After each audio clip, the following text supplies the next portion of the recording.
The power of the technology and the availability of data means that now FinTech is starting to change the kinds of transactions you can do rather than just automate them.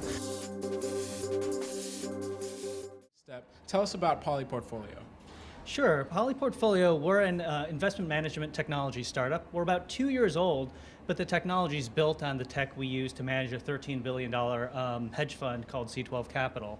What we do is we provide what's called semantic knowledge management for investment strategy.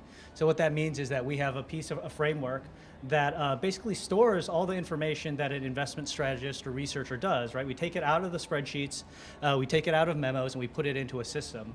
And then the really cool thing that you can do with that is that then you can access those models and those systems using digital services, right? So you can build an interface that automatically uses sort of your research output to customize a strategy for a client or something like that.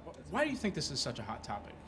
Yeah, no, I mean, look, FinTech itself is a very old thing, right? Like even the stock exchanges themselves are a form of FinTech. But for probably 100 years, FinTech has been about replacing paper transactions with electronic transactions. That's changing, right? The power of the technology and the availability of data means that now FinTech is starting to change the kinds of transactions you can do rather than just automate them. So like in our example, right? The way it used to be is that if you were a portfolio manager, the way you got your business out there is you ran a fund and you sold the fund. It was very product centric. But because of interactivity and with the possibilities of technology today, you can go from marketing a fund to sort of saying, hey, I'm going to put my raw wisdom, my raw intellectual horsepower out there and let my customers sort of customize how they want to use it. Who are some of the leaders that you would say are in this kind of broader FinTech discussion in industry? Well, I'm going to go with someone who's actually not in FinTech. And I would say it's actually the government and specifically the FTC, right, the Federal Trade Commission.